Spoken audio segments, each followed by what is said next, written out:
Bom dia a todos, aqui o professor Marcos Sabri, da Universidade Federal do Piauí. Nós vamos falar um pouco sobre expectativa e realidade, sobre previsões que foram feitas em relação ao comportamento dessa pandemia e a realidade fria dos números. Vamos mostrar como estão se comportando os indicadores, como o índice de casos novos, que é o índice de força, que é o principal indicador do comportamento da epidemia, se está ganhando força, perdendo ou regredindo, sobre o número de óbitos por síndrome respiratória aguda grave, que é o principal indicador do impacto sobre o sistema de saúde, e debater medidas como isolamento social, lockdown e medidas medicamentosas como tratamento com hidroxicloroquina, azitromicina e corticoterapia, inclusive observando seu fundamento científico.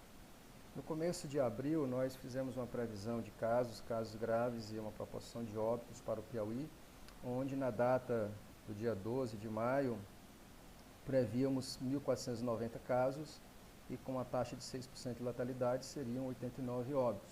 O que nós observamos é que no dia 12 de maio, o Piauí tinha 1.443, até abaixo do que nós prevíamos, e a letalidade ficou a metade do que nós prevíamos. Previndo 6% seriam 89 óbitos e nós observamos 49 óbitos, ou seja, uma letalidade de quase a metade do que nós previmos. Números muito abaixo até das outras previsões de pessoas que usaram outras metodologias, partiram de outros pressupostos, usaram outros cálculos e chegaram a números até 20, até 50 vezes maiores do que não só a nossa previsão, mas maiores do que a realidade tem mostrado. Este indicador, o número de casos novos por dia em relação ao número de casos novos do dia anterior, nós chamamos de índice de força, que é o melhor indicador do comportamento da epidemia. Então vamos mostrar como ele vem se comportando no Brasil,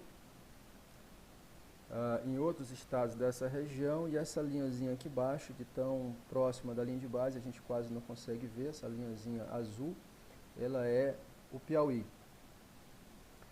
Vamos comparar apenas com dois estados vizinhos, o Ceará, que vem diminuindo o número de casos novos, o Maranhão, que vem tendendo a estabilizar, e aqui em verde o Piauí e em laranja Teresina, mostrando que o nosso número de casos novos é praticamente o mesmo já há algum tempo. Ou seja, o índice de força está se aproximando de 1, o que mostra que a epidemia parou de crescer. Ampliando apenas para ficar mais claro, até do dia 27 até o dia 4 de maio, não observa-se um crescimento pequeno, já quase estável, e entre o dia 4 de maio e o dia 11 de maio, esse número de casos novos em relação ao dia anterior vem se comportando próximo de 1, ou seja, quando está em torno de 1, significa que a epidemia atingiu seu pico e logo entrará numa fase de regressão. Um outro indicador extremamente importante é o número de óbitos por síndrome respiratória aguda grave, que é o que demonstra a real sobrecarga sobre o sistema. Nas últimas 4 semanas, nós observamos uma queda vertiginosa do número de óbitos por síndrome respiratória aguda grave. Esses são dados do Brasil. Observando claramente, nas últimas 4 semanas epidemiológicas, a 19ª está em aberto ainda, mas é evidente que nas 4 últimas semanas, uma queda vertiginosa dos óbitos por síndrome respiratória aguda grave, que é, como eu já falei, a principal medida da sobrecarga do sistema.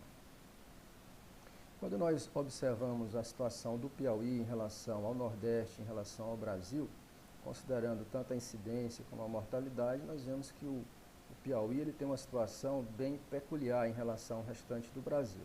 Analisando aqui mais de perto, o Piauí tem uma incidência por 100 mil habitantes que é aproximadamente a metade da média do Nordeste, a metade da média nacional. Em termos de mortalidade por 100 mil habitantes, o Piauí tem um quarto da mortalidade por 100 mil habitantes da média do Nordeste e da média do Brasil. No entanto, quando observa-se o número de óbitos por insuficiência respiratória, comparando o ano de 2019 com o ano de 2020, apesar da epidemia, no Piauí observa-se que o número de óbitos por insuficiência respiratória é em torno de 60%, ou seja, caiu 40% em relação ao ano de 2019. 2019. Então aqui tem 2020 e aqui em azul 2019. Ou seja, o número de óbitos por insuficiência respiratória no ano de 2020 é pouco mais da metade do que foi no ano de 2019. Apesar disso, quando nós analisamos o número de óbitos com suspeita ou confirmação, ou seja, inclui casos que foram confirmados e foram apenas 49, como eu já falei, mas quando inclui óbitos com suspeita, esse número vai para 13.300. 13.360 casos suspeitos para encontrar 49 óbitos. Convenhamos que é um esforço relativamente grande registrar 13.000 casos suspeitos de Covid-19 para encontrar apenas 49. Em resumo, o que nós fizemos de previsão, 1.490, encontramos 1.443, prevíamos em torno de 89 óbitos, encontramos 49, ou seja, metade da letalidade prevista. O número de casos novos está se estabilizando, como eu já mostrei, o índice de força está variando próximo a 1, o que indica que a epidemia perdeu a sua força e logo entrará numa fase de regressão, caso sejam mantidos, é claro, caso sejam mantidos os indicadores atuais. O número de óbitos por síndrome respiratória aguda grave estão em queda nas 4 últimas semanas epidemiológicas, como eu já mostrei.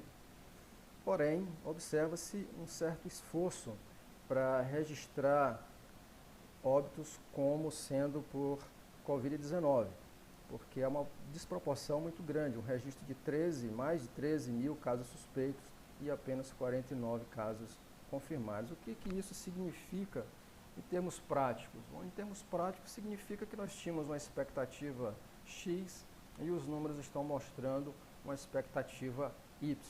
É claro que essa fila aqui não está zerada, mas é claro também que ela é muito diferente da expectativa que nós tínhamos no início dessa epidemia. Nós fomos aprendendo com ela, os números foram se revelando e é importante que a expectativa criada preparou o sistema para lidar com uma demanda muito maior. Felizmente essa demanda não está se confirmando e daí nós precisamos adaptar agora as medidas necessárias, as medidas adequadas para a nossa realidade.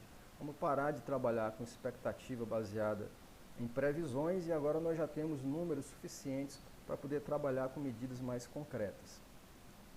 Portanto, nós podemos responder algumas perguntas. Haverá ou não uma avalanche de casos? É óbvio que não, nós já mostramos que não. Principalmente pelo índice de força, que está variando próximo a 1. Isso significa que ele parou de crescer. Haverá uma avalanche de óbitos? A resposta, obviamente, é a mesma, também já medi, já mostrei. Apesar de 13.000 casos suspeitos, confirmados apenas 49. Haverá um colapso no sistema? O número de casos de síndrome respiratória aguda grave tem caído nas últimas 4 semanas, o número de casos totais não tem aumentado, portanto, nós podemos responder que não deverá haver nenhum colapso no sistema. Portanto, haveria justificativa para a decretação de um lockdown no Piauí ou até na cidade de Teresina? Considerando tudo que nós apresentamos até o momento, a resposta seria não. Do nosso ponto de vista, nós podemos estar errados, agora do nosso ponto de vista, havendo a confirmação de tudo que nós apresentamos em termos de número, em termos de projeção, em termos de expectativa, e comparando isso com a realidade do que foi encontrado até o momento, mas eu acho que